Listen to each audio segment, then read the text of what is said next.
Lena? Yeah, I just had a crazy idea, which is the order of his name, Quintus Flavius Maximus Gorgias. So the fifth, the voting, and then follows maximum flood, which is the trifecta.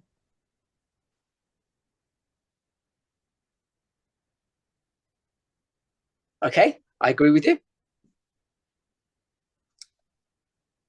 I'm going to suggest that when we did here, what was V star? What does V star mean? V voting. The most important one, the one that you have to. The most important. When you take the name, we don't use the phrase most important. What phrase do we use? What word do we use, Gloria? Not most important. We use Waymarks. Not Waymarks. No. The name. Oh. Maximum. Maximus.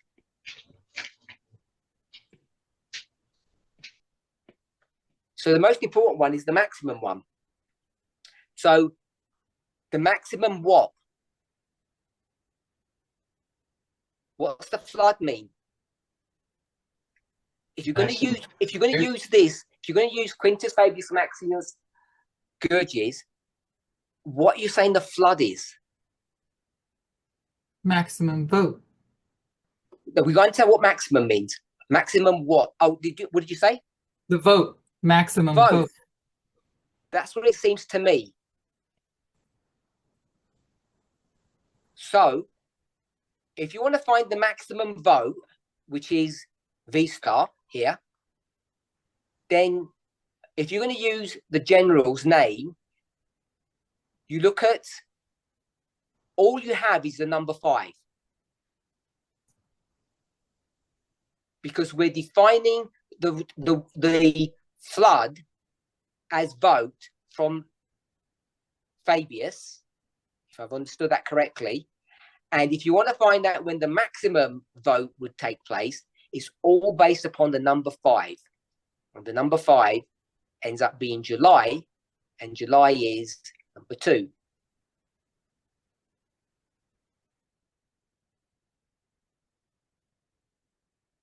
Oh, you're silent again. If you could repeat, please. On what we've just done. Could you repeat, please? Yes. So what we've done is we had 3 models. Aaron gave us, we've got to look for the mark of the beast, Revelation 13:14. We've got to look at the shipwreck of democracy, Acts 27. I said I want to just say something on that in a moment. Then we had Quintus Fabius Maximum Gorgias, which is found in Daniel 8:8, the story of Pyrrhus, the Diadochi Wars. It's tucked into this history here, the Pyrrhic Wars. So it's in inspiration. I know we say it's not there, but I've always disagreed with that phraseology, saying it's not there. I think it's there. So assuming it is there, I was going to ask what Al Gore was, but that's Alexander the Great. Alexander the Great and 4th general. So we got that. And then we've taken the name Quintus 5. Fabius is voting. Maximus Gorgias is maximum flood. So that's all fine. And they asked what the flood is. Aaron gave us the definition of the biblical term of flood, meaning persecution and brought about by religious doctrine. So there's a doctrine, and a doctrine is a what? What's another word for doctrine? Belief. Law. Belief. Ideology. Who said that? Who said that? Who said Linda law? said belief. Alyssa said law. Law. I'm going to go with law. So there's a religious law, and failure to comply with the religious law brings on persecution. And Aaron gave us 2 places. Where was that? Daniel 9. And Revelation 12. Okay, so Elder Parminder, could we say that yes. flood could also be church and state? Why would you say it's church and state? Because that's Sunday law, is when church has total control over the state. So you're going to go to a different model, church and state, to speak about the mechanism for this persecution. I'm okay with that. There's a mechanism that actually persecutes the people. So we know that, and we know why it happens when the church and state get together. And the church and state getting together is basically enforcement of religious dogma or religious doctrine. So we've got religious. I'm going to put enforcement, and then that would be the state, and then that would be the church. Is that right, Gloria? Is that what you're saying? Yes. Okay, so that's fine. So if that's the biblical definition of flood, I don't think there's going to be any argument to that or any disagreement. When we use Pyrrhus to now define flood, can we use the biblical definition of flood? Are you allowed to do that, Aaron? I don't know. I'm not sure. Yeah, don't know. You're not sure of my question or the parameters, or what you're not sure about? And maybe if you ask it once more, I might sink in a bit. Okay, so we're doing a study on books of Daniel and Revelation, and you go into Daniel in Daniel 9, and you see a flood. You're going to pull out, follow the rules. You're going to go to Revelation 12. You're going to not look at any history. You're going to look at the context of both of those, which is basically the imagery, the symbology, and then you can do a word search, or you can do lots of things, and then you're going to work out based upon the imagery, not upon the events, that what's going on there is some kind of persecution that's coming upon the church. Do you agree with that, Aaron? I wish I never asked you to repeat it. Now I'm more confused, so I'm going to stick with I don't know. Okay. We're in the Bible, and we found the word flood, found it in Daniel 9. What does that mean? You can do a word search on it, and you go to Revelation 12. When you look at the context in the Bible of those two words in the verse, in the chapter, and in the books, you can build a model that says this is persecution of the church. Do you agree with that? Yes. Okay. What you can then do is you can refine further, both with the help of spirit of prophecy and looking at historical context, because then you can say, when does the Daniel 9 thing happen? When does the Revelation 12 thing happen? And then when you look at the history, you get a confirmation that that symbology had a historical fulfillment. You agree with that? Yes. Okay, so that's the standard way of approaching all of that. What you've done is you've taken the word in context, and then you've built a model. That's all I wanted to say. Is that you agree with that? Okay, yeah, I agree. Okay, so now we've gone to, I'm going to call it a different book. And this is the book of Pyrrhus. It's an Apocrypha. The book of Pyrrhus, there's a name in there called Quintus Fabius Maximum Gurgis. And we're going to do one step further. We're going to say, we don't know what Gurgis means, but we say Gurgis means flood. So now we've got the word flood in the book of Pyrrhus. And it's connected with Quintus Fabius Maximus Gurgis. Maximus, take the word Gurgis out. What do we do with that flood? What can we not do? Yeah, I don't think with confidence we can import the biblical definition of that symbol into you called it an apocryphal book, because if you found the word flood in World War II, yeah, go ahead.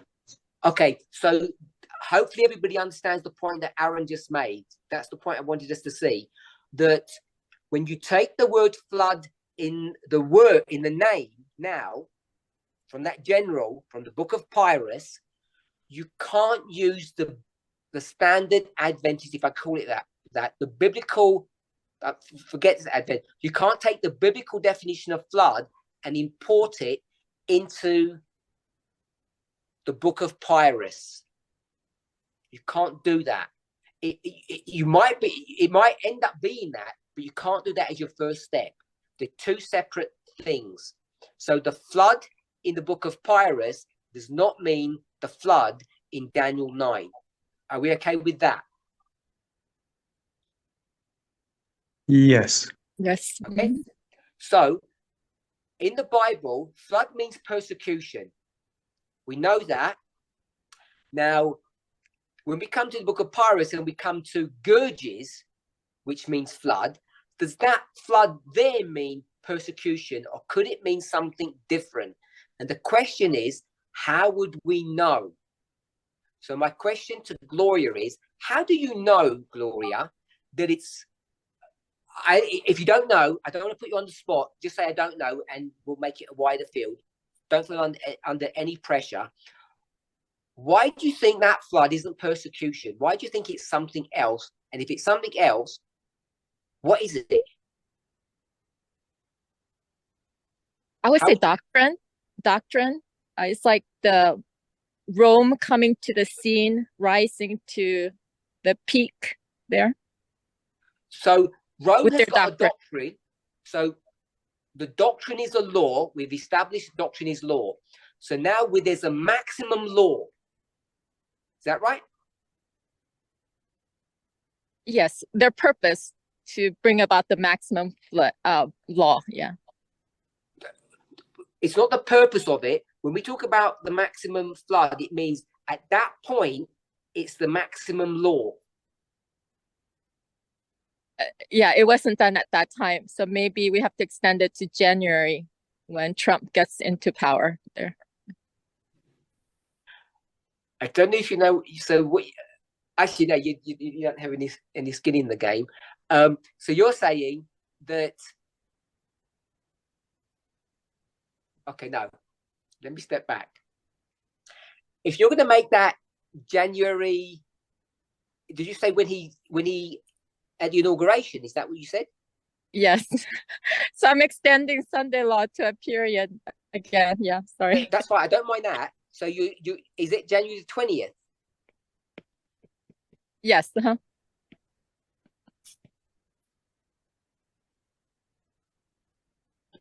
Okay. So the problem with doing that.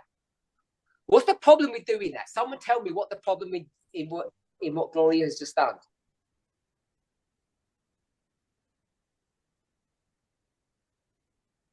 If no one's sure, I'll tell you what I think the problem is. He wants to have a venture. Takes out the voting, the marker that we were choosing was voting, and he's already been voted in. So it's not each of the different periods on our list were voting. Okay, so I'm going to phrase it this way. I'm not saying I disagree. When we spoke about the flood from the Bible, Aaron gave us the 2 Bible verses, and we didn't prove it, we didn't check. He said it's persecution. We took him at his word, and then he said contextually, that persecution is brought about by religious doctrine.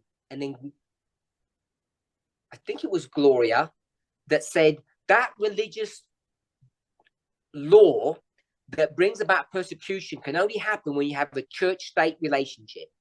So what we did was we used some kind of methodology which has many levels, many rules, if you like, to come up with a comprehensive understanding of what the flood was then.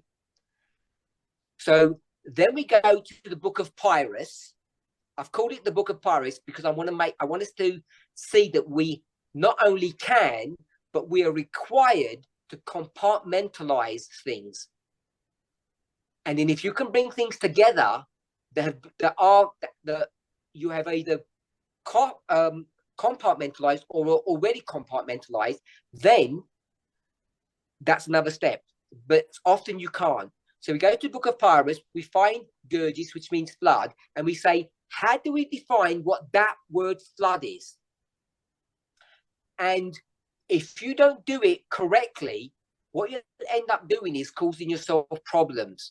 So I'll just walk us through the steps. It was suggested just now that flood means doctrine, just like it did in the Bible version. Doctrine means law.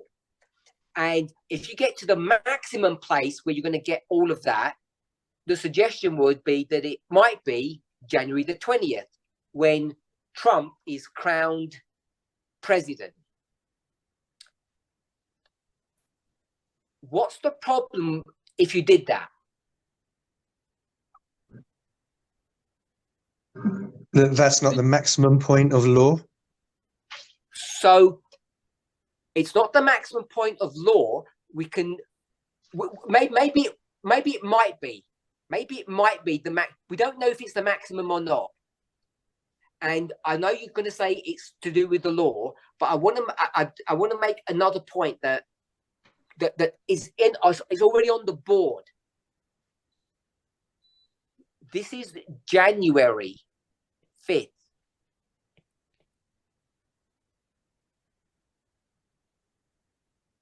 And in the name, we already have a date. What's the date that we have?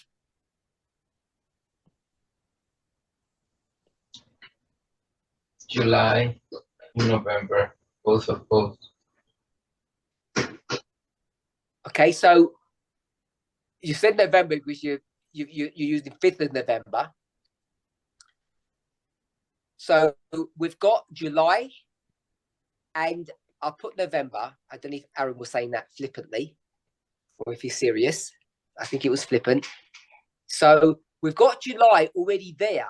What we can't then do is say, in July, there was a subject of voting, and that was the maximum flood. Or we're saying, in July, there was a subject of voting which leads to the maximum flood. So the question is, does July lead you to the maximum flood, or is it the maximum flood? It leads That's to what the you- next, Leads you to the maximum flood. Who are those two people? This is Manuel. Manuel? And Yeah, I think July and November, who else was they it? have to be merged into one single. They can't be merged into one symbol. They're two separate waymarks. Yeah, then I believe you can't merge yes, but two there's significant things. this term that he used, like the red wave, for example, which is a winning by a landslide in November. I was thinking that might be something that we can refer us to the maximum flood, but it's up to you. Who commented after Manuel? Yes. Someone commented after Manuel. It was a woman's Gloria. voice. Gloria. I'm not sure what you said, Gloria. Sorry. I just say leads to. Okay, so if it leads to it, then you're saying that July is not the Sunday law. It's another waymark. Is that correct? I'm not sure. Yeah. No, the logic would be saying that. Yes. Mhm. So if that's the case, what is July then?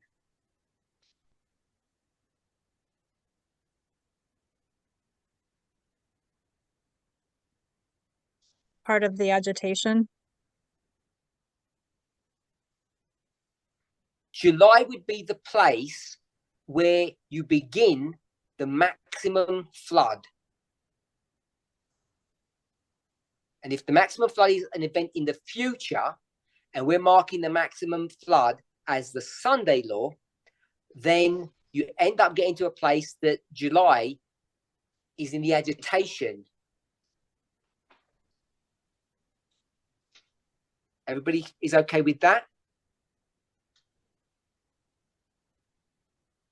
So it seems to me that if you take the word 4 letters, QFMG, that you end up adding things to say from July, which was the subject of voting, it leads to the maximum flood, as opposed to saying it is the maximum flood.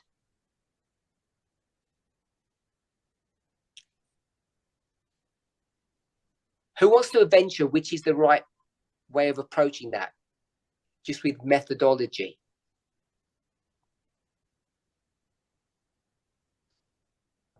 I believe it leads to the maximum flood, and I believe that the maximum takes place in November. Tell me why tell me from the name why you think you have to you put the idea of leads to, not is.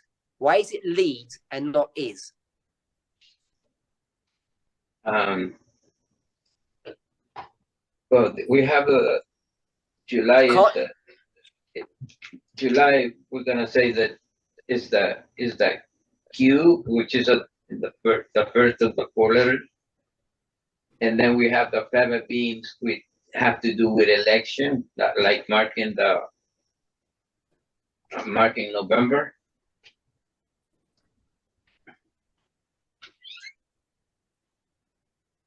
So, so now you're going to use them progressively. You're going to say it goes from July to November. Yes. Then you're going to say the last 3 is all November. Yes, I believe so. Where do you get F as November? The fava beans that have to do with election. And where do you get Q and also, equals July? The Quintus. Okay, so you're going to say Q is for July and F is for November. Yes. How can you be sure that this name is sequential, not all at one point? Because we have the elections in November. No, that's not an argument. You can't use that argument. Tell me why you're sure that this name is a sequential step.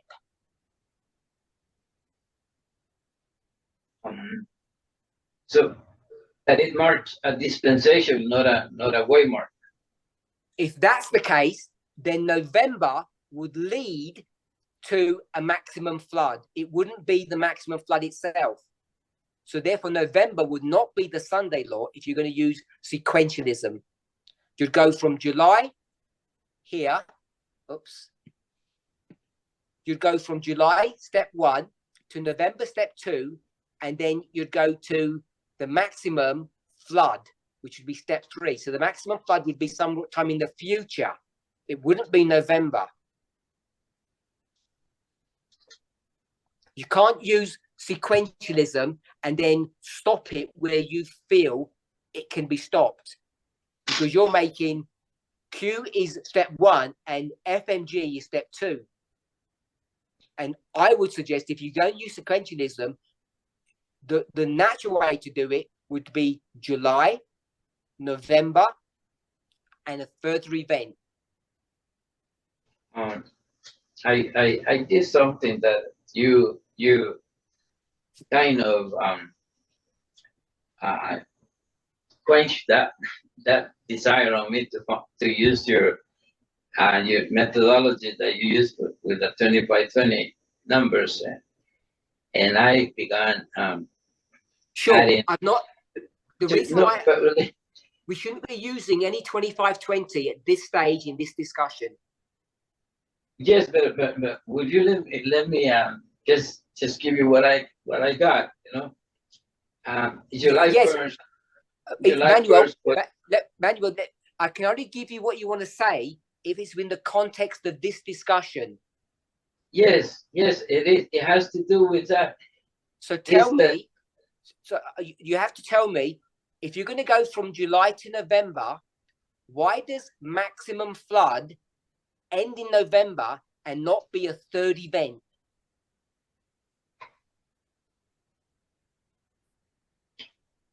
Tell me why it's not a third event. Why is it connected to November?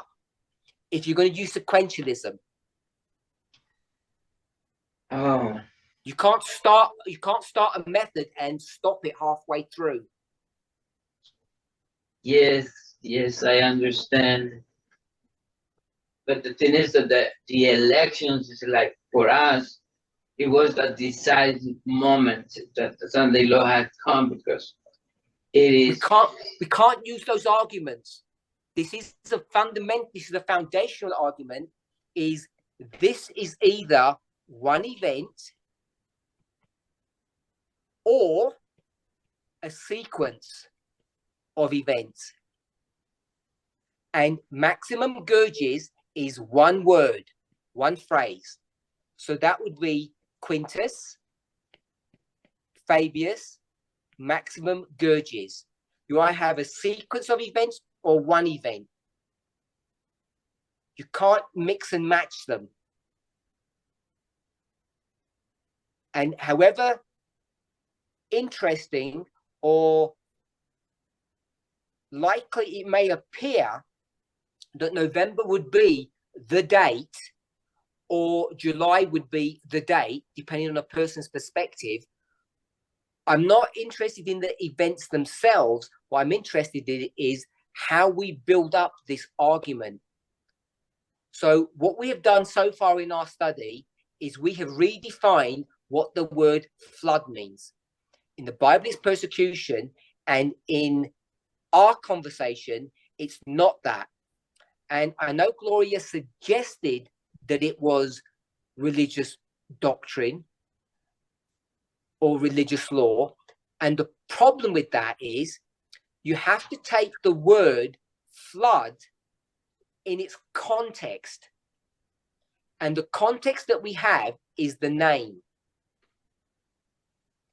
And if you say in the fifth, whatever the fifth is, it doesn't matter what the date is, what the Waymark is. In the fifth, there was a vote. Then you say maximum flood.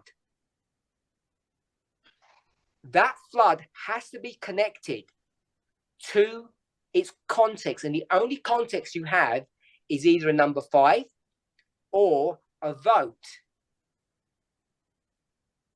And that's why someone put here, flood is vote. If that's correct, and it seems to me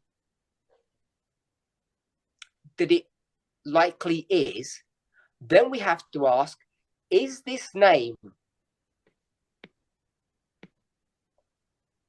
a symbol of a singular event or a sequence of events? And if it's a singular event, then on the 5th or the number 5, there was a vote, and that was the maximum issue or the maximum vote. That was the maximum vote. That's what option 1 tells you. Option 2 says, first there was the 5th, then there was a vote, and that leads to the maximum flood. And then again, contextually, that would have to be maximum vote if we're going to define Fabius's vote. So I'm going to just stop there and tell me, I want to get some feedback, if people have not understood or that they have understood I'm going to call it my suggestion of how to approach this issue.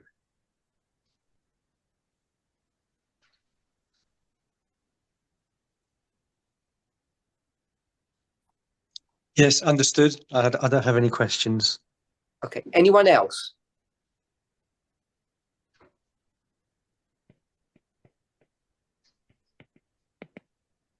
I think it's been Victoria, Mary, Christine all saying yes, agree, very helpful, understand. Okay, so I'm gonna say that I've got a consensus of enough people that they've understood how to try to approach this problem. That's what I've tried to do, is to say, how would we approach this issue? For me, we still haven't properly nailed down voting compared to the Sunday law. That's an attack upon us. In our defense, because the best form of defense is attack. You can go to any Christian in the world and ask them what the mark of the beast is. And what they're going to tell you it is. They're going to tell you it's anything and everything except what? Voting. No, from an Adventist position, except Sunday. Oh, Sunday law is a uniquely Adventist argument. You can't find it in inspiration. Adventists made it up with logic. And that's why there's no consensus in the world about what the mark of the beast is. You go from a symbol called mark of the beast and you go to Sunday law. So when I say voting, we haven't properly nailed it down. What I'm saying is, in the same way that Adventists haven't fully nailed down the Sunday law, and I think that you can't. So if we are okay that the marker is voting, you have to make your bed and you have to lie in it. And the problem is, many of us aren't doing that. We don't realize we're not doing it because we've still got religious dogma in our minds from our legacy of being Adventist. You will find, both in this discussion that we've had now and what people have said in the movement, is that we're expecting what? Laws, LGBTQ laws, abortion laws, this law, that law, posting laws. There's lots of laws being spoken about. But if we're going to say we're going to define the Sunday law, Ellen White is very clear. You'll have Sunday law after Sunday law after Sunday law.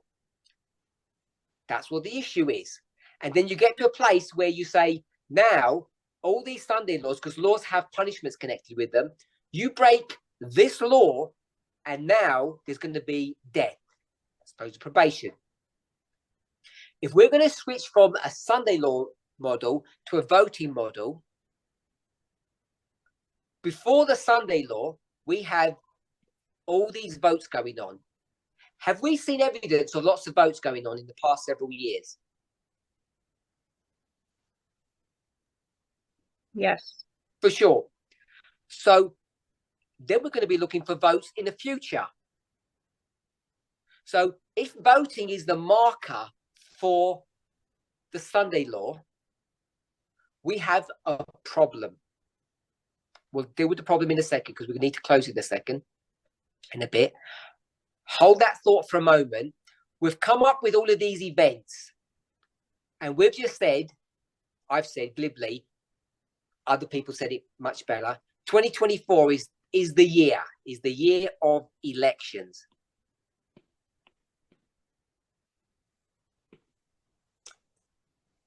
We have different options of what the maximum flood is. And I've said, of the Sunday law. I asked, give us some options. Someone said Mark of the Beast. We had the Shipwreck of Democracy. And then we had Quintus Fabius Maximum Gurgis. So when we went to that one, we gave where it's found. And then we said, well, what does all of that mean? How do we know that that would be the marker for the Sunday law?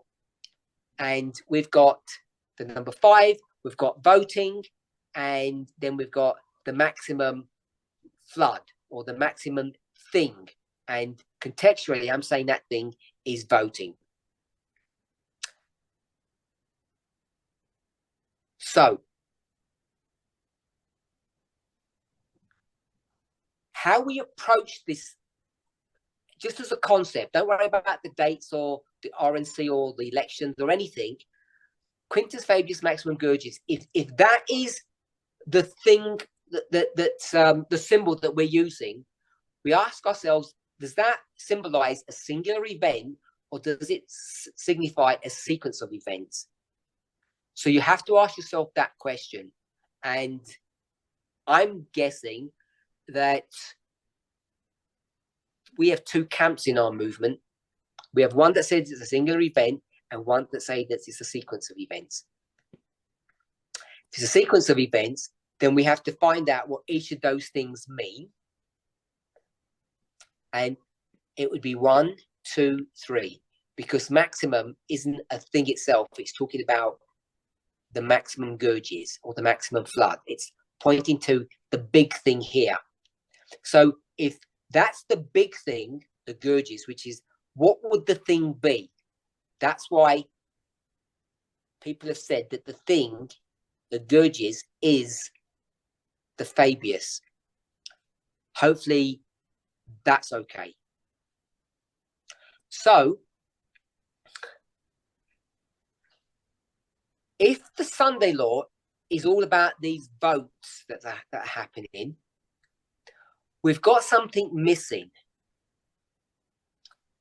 What's missing in this Spirit of Prophecy story? Gloria mentioned it before. Aaron's mentioned it as well, I think, in a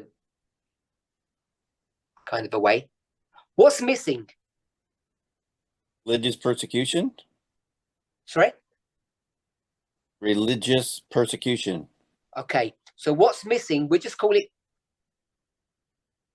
if you're going to put religious, then you're going to put religious in the future. So you still want to keep with religious? We'll begin with persecution. Persecution. So if you had persecution somewhere in this story, you will have persecution there.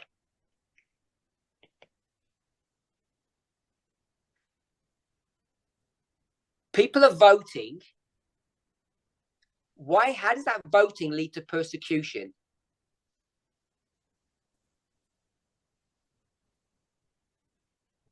How does voting in and of itself lead to persecution? Because this one's simple. Sunday laws, these laws end up leading to persecution. So you can see that. How does a vote lead to persecution? Because depending which party, either the Democratic or Republican, will take that right away, that voting right away from us. Okay, so the fact that you take that you're not allowed to vote. So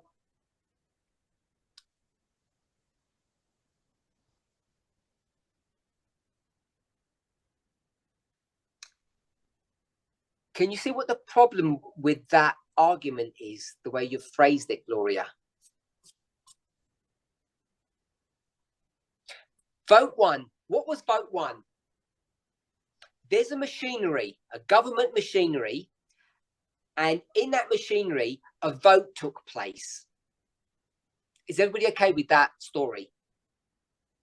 Yes. Okay. Vote 2. Same story? About voting?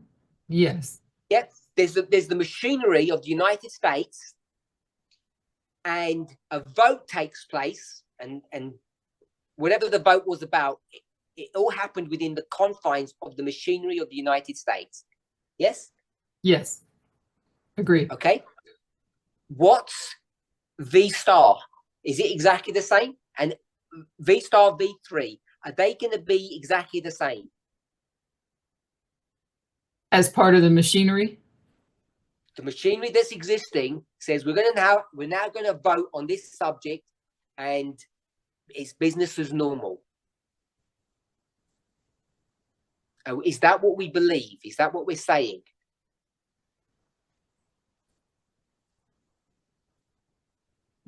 Go with what you already wrote. It's the most important, or the maximum part of the machinery, but the most important. I want to know how we conceptualize what voting is and what persecution is. Can I say voting give individual an authority to persecute or to have that power to do things?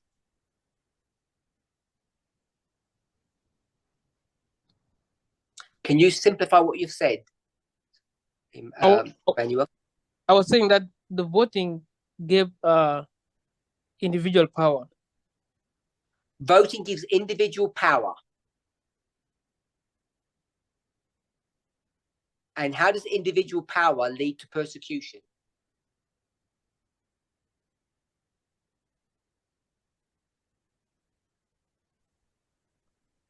They can impose the idea to other people. So they enforce the idea. So you're going to have individuals persecuting individuals.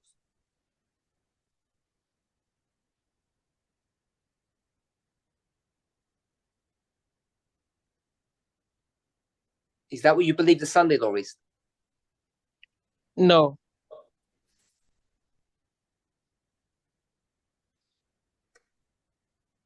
I want to, maybe people are lost. Hopefully we're okay up to this point here. We haven't answered which one of the two it is, but if we're just going to say the marker for Sunday laws is voting,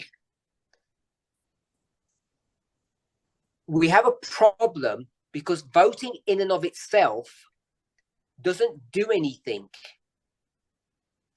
And I want to go back to what Aaron said here. Shipwreck of democracy. So that means democracy falls. What do we mean by democracy falling? At any one of these 5 ways, we've got 6 waymarks now, where did democracy fall?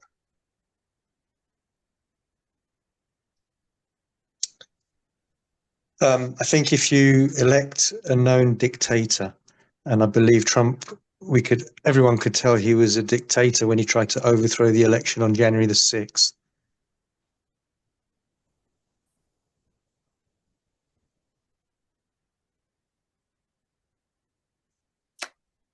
So we can't vote in. So if the people of a country say, we're going to vote a bad person, is that the definition that democracy isn't in play? No, stealing elections. So democracy is free and fair elections. So once you try and overturn an election, steal an election, you're overturning democracy.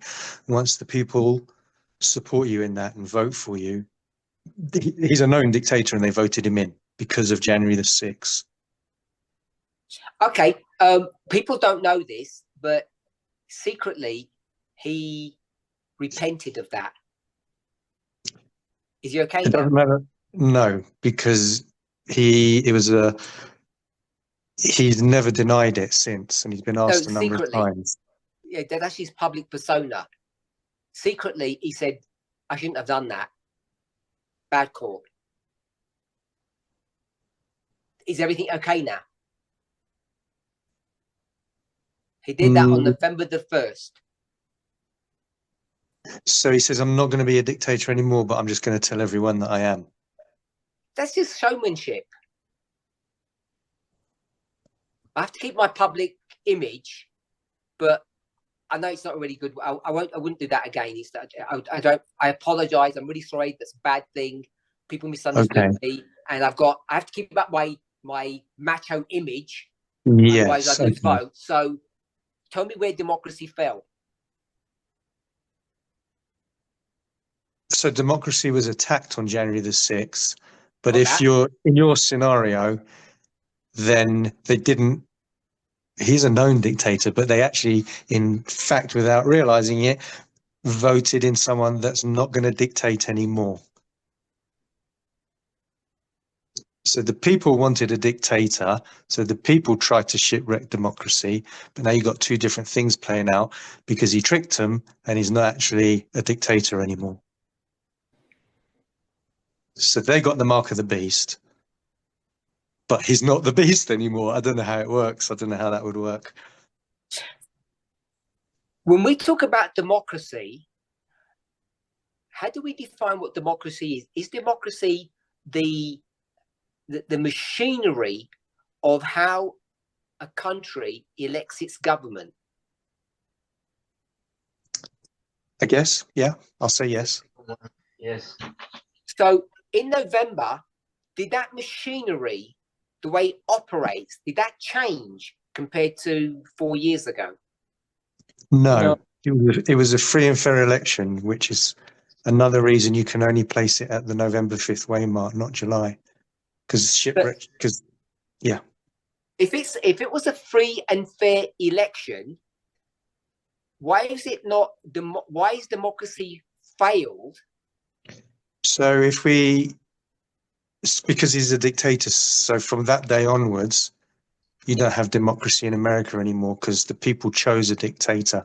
So if you voted Kim Jong-un in, from that day onwards, North Korea is a dictatorship. Even though you voted him in, you wanted a dictator. So what's the definition of democracy? It can't just be free and fair elections and proportional representation and electoral college. None of those things are the definition now of democracy. Democracy is now about the pedigree of the person that we make the boss. In a prophetic sense, yes, because we know Trump is a dictator from prophecy, from our midnight cry message. So we have just voted in a dictator. We know Biden was not a dictator. So in July, we didn't have a dictator in the White House. And I'm still not clear. It doesn't have to be Aaron, anybody. What democracy is then? Because if democracy is the machinery of how a country operates, I don't see any fall that ended up happening. There was no fall in democracy on January the 6th. Democracy didn't fall then. It got battered a bit, but its integrity remained. And then 3 and a bit years later, in November this year, democracy did its thing again, flawlessly, perfectly. There might have been some gerrymandering and all that kind of stuff and restrictions, whatever, but it did it. It did everything that you asked of it. So when we talk about the shipwreck of democracy or the fall of democracy or the fall of America, we're talking about something else than the machinery of democracy. And I want us to be clear on that, what we're saying when we define what democracy is and what's fallen. Because the democracy was intact in November 2020. In November 2020, democracy was intact on January 2021, and democracy was intact July 24 and November 24. It did everything right. There was no laws broken, no rules. Everybody followed everything correctly. So if we define democracy as machinery, the process, I don't think anything's smashed up. True, correct. Good point. Okay, we have a couple of people, and we've got a couple of minutes. I'm going to finish in 7 minutes. Who wants to speak first? The machinery is broken because Trump was not held accountable, and the machinery delayed all the things, and this is why it was broken, because the Supreme Court was unable to come to a decision soon enough to get Trump out of the pictures for running again. So the machinery was broken by allowing him to actually run again. That's let me defend the Supreme Court and America after that brutal attack from you, David. The slowness of the machinery is not indicative of its brokenness. It's indicative of other things about it. It's overbearing, it's too cumbersome, but it's not a definition of it being broken, because plenty of other times the slowness has been America's greatest asset. The slowness of the process isn't the definition it's broken. It could be because it's always been that way. It's always been slow. So it didn't suddenly just become slow now. So we can't argue that it was too slow. Well, I could say that there was never been a person to come and do it January 6th, right? So that forced the wheels to move quickly. They had 4 years to do this. Well, let's just say 3 years to do this. It forced, democracy to speed up, because no one had ever tried to done that before to the country. And in that respect, the system was skewed because of his appointees to push it down in that direction, I might say. If we're going to say democracy is the machinery, he and his cabinet tried to overthrow democracy. I can't remember the name of it. The January 6th commission that Democrats did, that investigation that took a couple of years, I think. They demonstrated, whether you believe them or not, that democracy was being attacked. And what they mean by that is the law, the machinery was being subverted, but it never broke down. So I'm not saying that I've got no problem with January the 6th being an attack against democracy, but democracy didn't get shipwrecked on January the 6th. And the argument is not about who were the culprits and who were the defense, who were the good and bad people in that story. It's about democracy. Democracy was attacked in 2021 and it survived. It survived for the next 3 and a bit years to the place that now, just a couple of weeks ago, it operated flawlessly, no problems. So I'm not sure what you're saying, David, but someone else wanted to make a point. Can I? Elder Parminder, I was just wondering if we could just juxtapose it with actually not juxtapose, but compare it with the tyranny, because the opposite of democracy is the tyranny, and the tyranny is ruled by one, or the power is concentrated in one person or a group, in one group, rather than in democracy where the power is spread. The power, is held by the majority of the. I understand all of that, but nothing's broken in November. It might break in the future. Yeah, it's not. So the shipwreck of democracy hasn't happened if we're going to define democracy as the machinery. True. I agree with you. Okay. On that point, I want to add one. Oh. I want to add one more thing. Go ahead. I will go back to your studies of voting right. As you said, like, we have to vote right. So I will define democracy as voting right. Voting the right way. Voting the right way? Yeah. Did they vote the right way in November? No. They didn't? They choose the wrong person. Choosing the wrong person isn't the wrong voting methodology.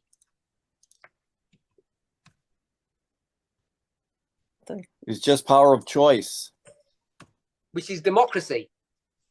Yes. I still don't see how democracy shipwrecked from any point in the past to today. Isn't the shipwreck of Acts 27 of the United States not democracy?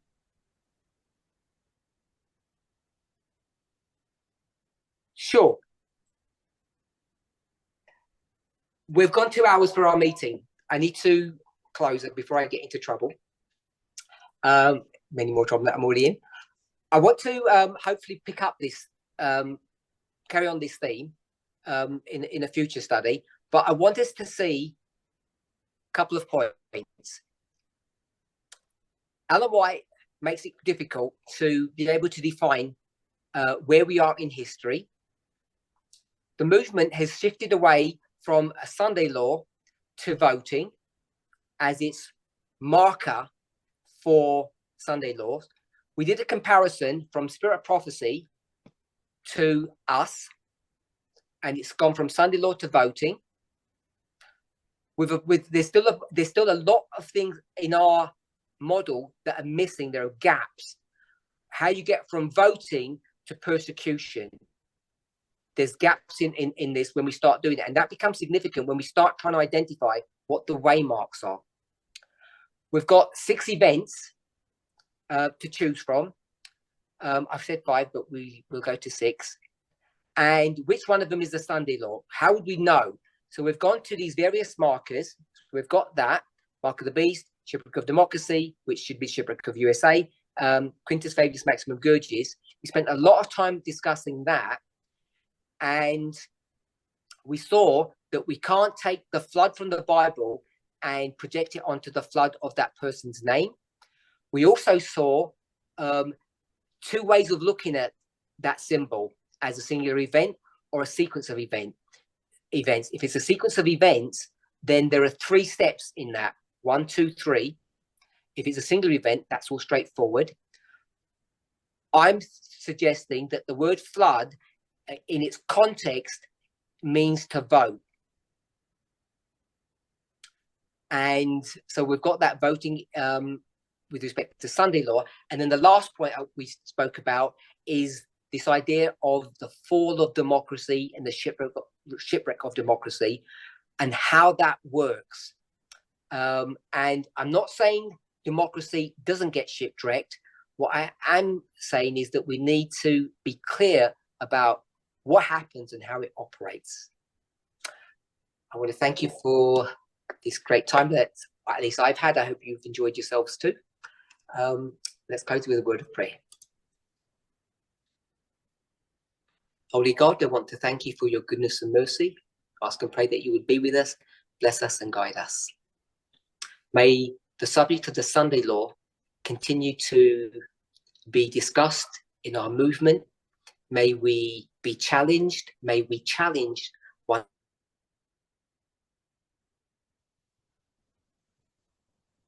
May we try to understand how to grapple with these symbols using correct methodology and logic. Be with us and bless us. Pray in Jesus' name. Amen. May we get your notes? I will send the notes from last week and this week. Yes, I apologize for that. Thank you so much. And thank you for your presentation. Thank you, Elder Parminder.